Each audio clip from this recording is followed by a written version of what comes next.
आप सभी का फेंस्टेक शॉर्ट हैंड क्लासेज में स्वागत है। यह डिक्टेशन हाई कोर्ट स्टेनोग्राफर की परीक्षा को ध्यान में रखते हुए 80 वर्ड पर मिनट की स्पीड से 5 मिनट की होगी।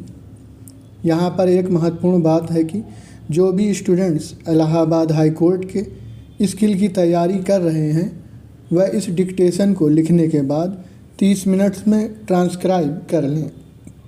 अपनी गलतियों को कमेंट्स बॉक्स में भेज दें। आपको आपके मार्क्स बता दिए जाएंगे। स्टेनो से रिलेटेड जानकारी के लिए हमारे टेलीग्राम चैनल को ज्वाइन कर लें।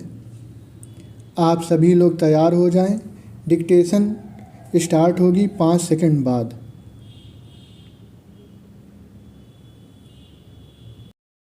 अभियोजन का मामला यह था कि 26-27 जून 1981 की रात में अपीलकर्ताओं द्वारा 4 अन्य लोगों के साथ ग्राम बदरा माजरा नखौठिया पुलिस स्टेशन ककवन कानपुर देहात जिला में 3 घरों में डकैती की गई।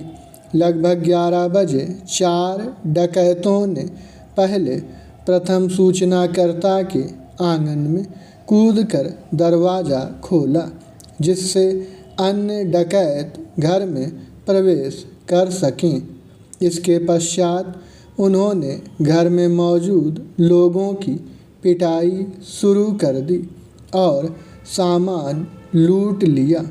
प्रथम सूचनाकर्ता के घर में डकैती करने के बाद सभी ने उसी गांव में ओछी लाल और गंगाराम के घरों को लूट लिया।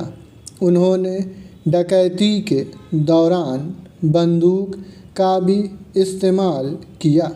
अभियोजन के अनुसार लालटेन और टॉर्च की रोशनी में गवाहों ने ज्ञात डकैतों को देखा और 3 ज्ञात डकैतों को भी पहचान लिया, जो कि अपीलकर्ता हैं। पैरा ट्रायल कोर्ट ने सबूतों और अन्य सामग्री पर विचार के बाद अपीलकर्ताओं को दोषी ठहराया, जैसा कि ऊपर उल्लेख किया गया है। हालांकि ट्रायल अदालत द्वारा ऐसा कुछ भी निष्कर्ष नहीं निकाला गया कि इस मामले में 5 या अधिक व्यक्तियों की संलिप्तता थी।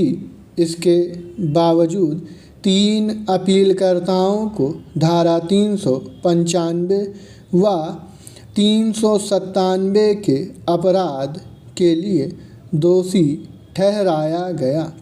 अंततः वर्ष 1981 के सेशन ट्रायल नंबर 467 राज्य बनाम बलबीर और अन्य में अपीलकर्ता बलबीर और लाला राम को डकैती के लिए दंड के तहत और अपीलकर्ता मोहर पाल उर्फ छकौरी को मृत्यु या घोर उपहति कारित करने के प्रयत्न के साथ लूट या डकैती के तहत दोषी ठहराया गया और अपीलकर्ता बलबीर और लाला को 5 साल सश्रम कारावास की सज़ा सुनाई गई और अपीलकर्ता मोहर पाल उर्फ छकौरी को 7 साल सश्रम कारावास की सज़ा सुनाई गई। पैरा दूसरा विवाह हमेशा चर्चा में रहने वाला विषय है।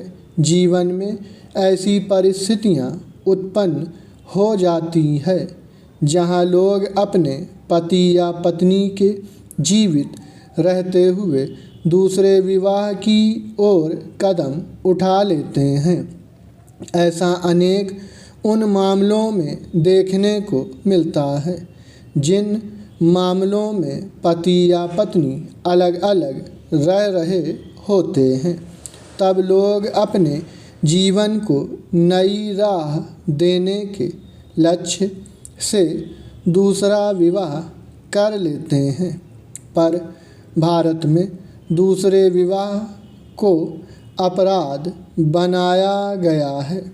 कुछ रीति रिवाजों को छोड़कर सभी लोगों को यह हिदायत दी गई है कि भारत में पति और पत्नी के जीवित रहते हुए बगैर वैध तलाक हुए दूसरा विवाह नहीं किया जा सकता, और अगर ऐसा विवाह किया जाता है तो यह दंडनीय अपराध है।